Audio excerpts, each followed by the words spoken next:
حضرت مولا علی شیر خدا کرم اللہ تعالی وجہ الکریم کو نبی پاک صلی اللہ علیہ وسلم نے نا 2 سواروں کے ساتھ بھیجا تلواریں دے کے، فرمایا تمہیں نا مقام خاک پر ایک خاتون ملے گی جو ایک خط لے کے جا رہی ہے قریش مکہ کے نام مدینے سے، تو اس کے پاس سے تمہیں وہ خط ملے گا تو وہ خط لے کے آؤ۔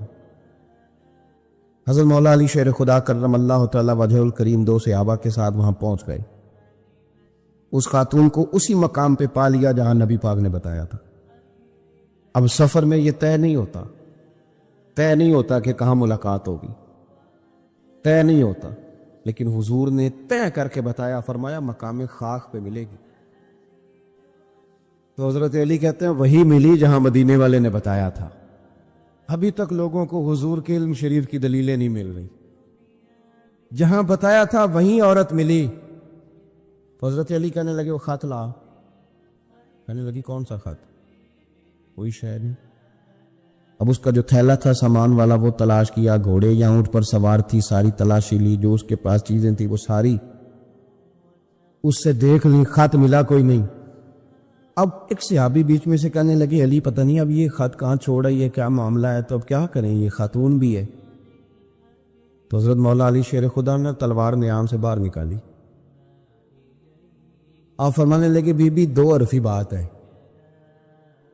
میرے رسول نے کہا خط تیرے پاس ہے، چاند ٹوٹ سکتا ہے، تارے جھڑ سکتے ہیں، حضور نے فرمایا تو خط تیرے پاس سے نکلے گا۔ ہاں بات ختم ہو گئی، جو دن کو کہہ دیا دن ہے تو دن نکل آیا، اور جو شب کو کہہ دیا شب ہے تو رات ہو کے رہی، اور خدا نے ان کی زبان کو وہ اختیار دیا کہ جو نکلی منہ سے ان کے وہ بات ہو کے رہی۔ خط تیرے پاس ہے تو تو نے دینا ہے، اب یہ بتا تو نے کیسے دینا ہے تیرے پاس، بتا کس طرح دے گی۔ جب اس نے مولا کائنات کی بات سنی اور شیر کے شیروں والے تیور دیکھے تو اس نے اپنے بال کھولے اور خط نکال کے دے دیا، کہنے لگے یہ خط ہے۔ حضرت مولا علی نے اس صحابہ کی طرف دیکھا اور فرمانے لگے دیکھا میرے محبوب کے غلاموں خوش ہو جاؤ، حضور کی زبان نور سے جو نکلتا ہے حق اور سچ ہی نکلتا ہے۔ اپنی طبیعت میں نا یقین لائیں، حضور نے کہا ہے کہ نماز پڑھو تو روزی میں برکت ہوگی، تو انشاءاللہ ہوگی، تو پھر اذان کے ٹائم دکان بند کرنی ہے، نماز سے چھٹی نہیں کرنی، مسجد آنا ہے۔ دیکھیں ہمیں زینت دی گئی ہے داڑھی کے ساتھ، تو اگر ہماری زینت داڑھی میں ہے تو پھر زینت داڑھی ہی میں ہے، پھر بغیر داڑھی کے۔ میری بات کی سمجھ آ رہی ہے؟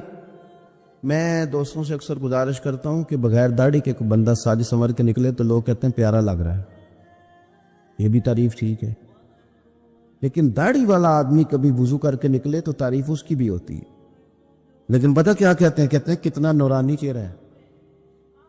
اب بالکل رنگ ہی بدل گیا ہے تعریف کا، وہی تعریف ہی ہے، پہلے بھی تعریف ہوئی تھی تو اب بھی تعریف۔ تو اللہ رسول کی باتوں پر مکمل اعتماد، مکمل یقین۔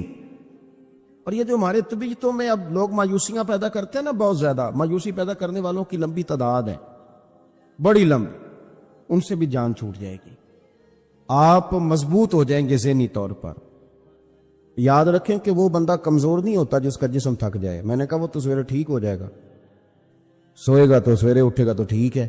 جس کا دماغ تھک جائے، جو بالکل یہ لوگوں نے مایوس کر دیا، کچھ بھی نہیں ہو سکتا جی، غریب آدمی کیا کر سکتا ہے جی، آپ ایسے ہی رہیں گے جی، چھوڑیں جی، آپ آگے نہیں جا سکتے۔ کچھ میری طرح کے لوگوں نے بھی پریشانی پیدا کی، انہوں نے کہا جی وہ تو داتا صاحب تھے، آپ نہیں اتنے نفل پڑھ سکتے۔ یہ کہاں لکھا ہوا ہے جی؟ یہ کس نے کہا ہے؟ وہ تو فلانے بزرگ تھے، آپ نہیں، وہ کیوں نہیں کر سکتے بھائی؟ وہ بزرگ بھی وہی قرآن پڑھتے تھے جس کی ہم تلاوت کرتے ہیں، ان کے لیے بھی حضور نے وہی سنت چھوڑی تھی جو ہمارے لیے چھوڑی۔ ایک ملنگوں کا ٹولہ ہے، وہ بھی بڑی پریشانیاں پیدا کرتا ہے، وہ کہنے تینوں کسی نے کچھ کیتا ہے، وہ بھی بندہ گیا سرے سے، کام سے گیا۔ او خدا کے بندے، ہمارے ہاتھ میں رب رسول کا دامن ہے، کوئی کچھ کر بھی دے تو مدینے والے نے فرمایا تو سورت بقرہ پڑھا کر گھر میں، جن کیا شیطان بھی تیرے گھر سے دوڑ جائے گا۔ تو آپ ذہنی طور پر اپنے آپ کو کمزور نہ کریں، طاقتور بنیں اور بڑی بات کریں، بڑی جو لوگ دائرہ محدود کرتے ہیں وہ کمزور ہو جاتے ہیں. ہمارے اللہ کے بندے چلے تھے کہاں سے پہنچے کہاں. خواجہ معین الدین صاحب رحمۃ اللہ علیہ جی بڑی بڑی بلڈنگیں بڑے بڑے جو ہیں وہ یونیورسٹیاں آستانے اب بننے لگے ہیں. آپ پڑھیے خواجہ صاحب رحمۃ اللہ علیہ کو تو ہندوستان میں خیمہ لگانے کی جگہ نہیں دیتے تھے لوگ. یہاں خیمہ لگاتے تو کھیڑ دیتے تھے, وہاں لگاتے تھے تو کھیڑ دیتے تھے. پھر انہوں نے یہ نہیں کہا کہ مجھے تو جگہ نہیں مل رہی, تو وسائل آئیں گے تو کوئی چیز بنے گی, کوئی ادارہ بنے گا تو کام ہوگا. یہ لوگ تو چلتے پھرتے ادارہ تھے. ہاں یہ فقیر تھے, جہاں بیٹھ جاتے تھے وہاں جلسہ ہو جاتا تھا, جہاں چلنے لگتے تھے وہاں جلوس ہو جاتا تھا. یہ لوگ میر مجلس تھے, اس لیے انہوں نے اداروں پہ توجہ نہیں دی, بندوں پہ توجہ دی. سب درختوں کے نیچے, یہ حضرت محدث اعظم پاکستان رحمۃ اللہ علیہ کا عرس آ رہا ہے 1-2 دن میں, درخت کے نیچے بیٹھ گئے پڑھانا شروع. کسی نے کہا حضرت ادارہ نہیں بنانا, فرمایا وہ مستری بنایا کرتے ہیں, وسائل آئیں گے تو کہہ دیں گے کسی مستری. ہماری ڈیوٹی پڑھانا ہے, درخت کے نیچے بھی پڑھائیں گے. اور پڑھایا تو مزہ لے کے پڑھایا, کمال کر دی. ایک ان کے شاگرد ہوئے مفتی مجیب الاسلام اعظمی رحمۃ اللہ علیہ, وہ کہتے ہیں میرا بھی کھانا کہیں سے آتا تھا تو صحیح نہیں آتا تھا. تو استاد جی چونکہ ابھی نئے آئے تھے ہجرت کر کے پاکستان, ان کا کھانا گھر سے پکتا تھا, وسائل زیادہ نہیں تھے کہ وہ مجھے بھی کھلا سکیں, لیکن استاد تھے نا. ایسا نہیں تھا کہ بچے رکھ لیے خانقاہ پہ تو وہ اس لیے رکھے کہ وہ آنے والوں کو پانی پلائیں گے یا چائے پلائیں گے. 7 سال بیت گئے, بیچارے نے قرآن مجید نہیں حفظ کیا, اس کا استحصال ہوا, اسے پڑھنے نہیں دیا گیا, اور پتہ نہیں کس کس نوعیت کا ظلم ہوا, خیال ہی نہیں کیا کہ یہ کس طرح ماں نے کلیجے سے دور کر کے ہمیں دیا. مفتی مجیب الاسلام رحمۃ اللہ علیہ فرماتے ہیں کہ حضرت کیا کرتے کہ جو میرا کھانا آتا نا وہ کچھ ٹھیک نہیں ہوتا تھا, کئی دفعہ رات کی روٹیاں بھی مجھے دے دی جاتی. تو حضرت کیا کرتے, کہتے پتر یہ تیرے والا مجھے بڑا پسند ہے, تو اپنی روٹی دے دے, میں کھا لیتا ہوں, تو میری آئے گی تو کھا لینا. فرماتے میں حضرت جب میرا کھانا کھاتے تو میں رویا کرتا, میں روتا, اور جو اپنا کھانا آتا وہ مجھے دیتے. جب اس رنگ میں نا اگر کوئی شعیب آئے میسر, پھر شبانی سے کلیمی 2 قدم ہے, اللہ کرے کو مل جائے نا ایسا جو اس طرح پیار کرے تو بہت سارے لوگ نکھر کے سامنے آ جائیں گے. کائنات مولا علی شیر خدا رضی اللہ تعالی, اور یہ اتنے حسین و جمیل اور خوبصورت انسان ہے کہ میرے نبی کریم علیہ الصلاۃ والسلام نے فرمایا کہ علی تو دنیا میں بھی میرا بھائی ہے اور قیامت میں بھی میرا بھائی ہے.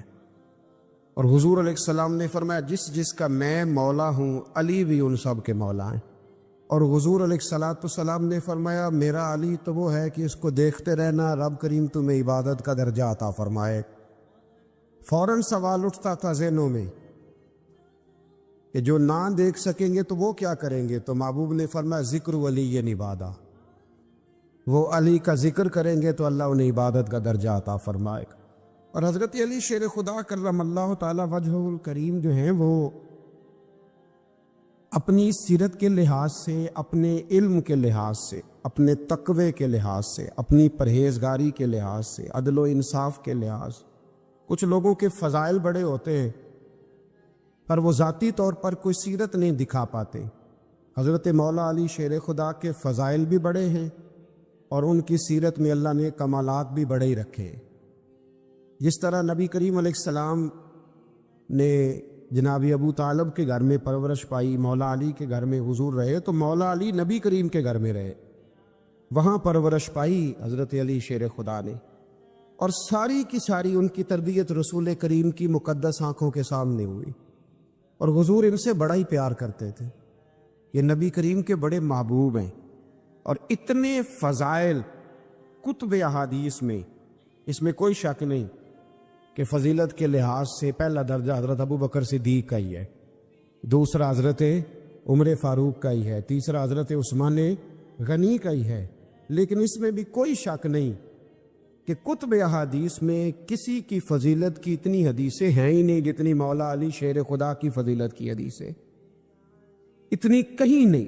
اور تمام صحابہ کے یہ مشیر تھے, تمام لوگ ان سے محبت کرتے تھے, بلکہ حضرت عمر فاروق تو فرمایا کرتے تھے اگر علی ہمارے درمیان نہ ہو تو ہم تو ہلاک ہی ہو جائیں. اتنی اللہ کریم نے انہیں عظمت عطا فرمائی. اور ساری زندگی انہوں نے جدوجہد میں گزاری، ساری زندگی۔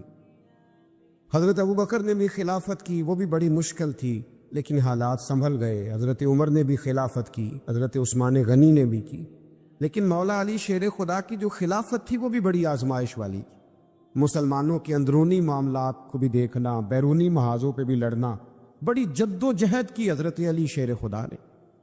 ایک بات سب سے پہلے آج ہم نے یہ یاد رکھنی ہے کہ حضور نے فرمایا ہے کہ علی کی محبت ایمان ہے اور علی کا بغض نفاق ہے۔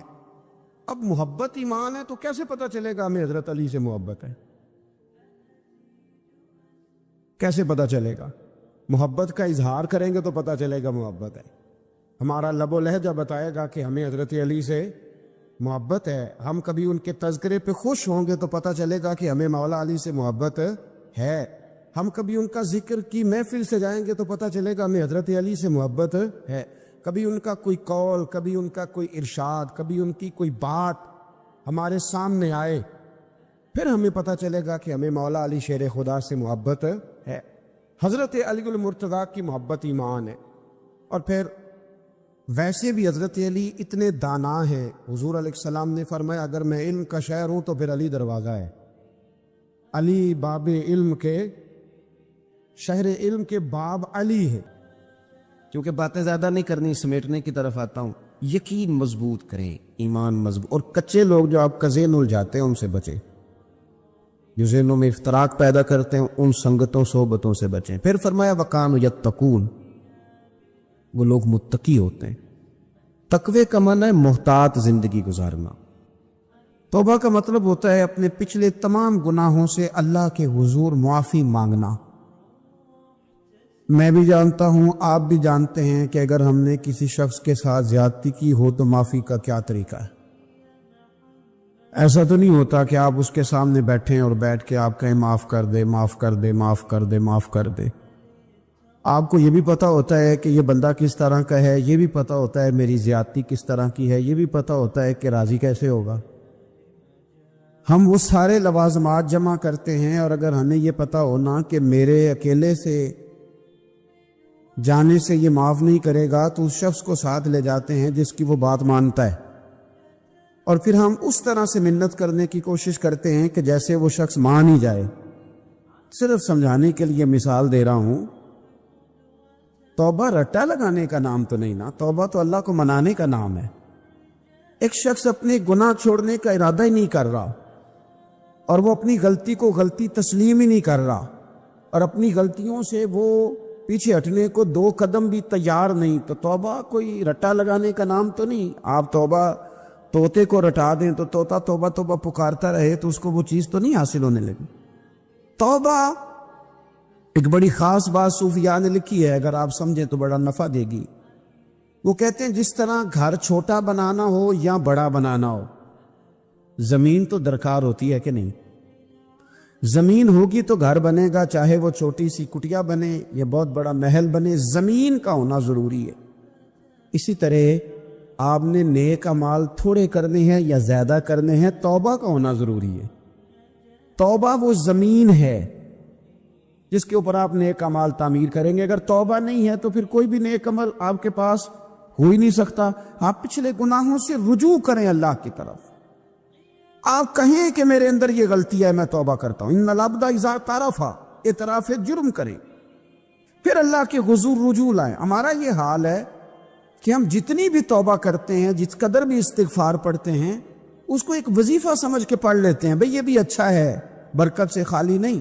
لیکن توبہ کا حقیقی مفہوم یہ ہے کہ انسان اپنا محاسبہ کرے، اپنی پچھلی ساری زندگی اپنی آنکھوں کے سامنے لائے۔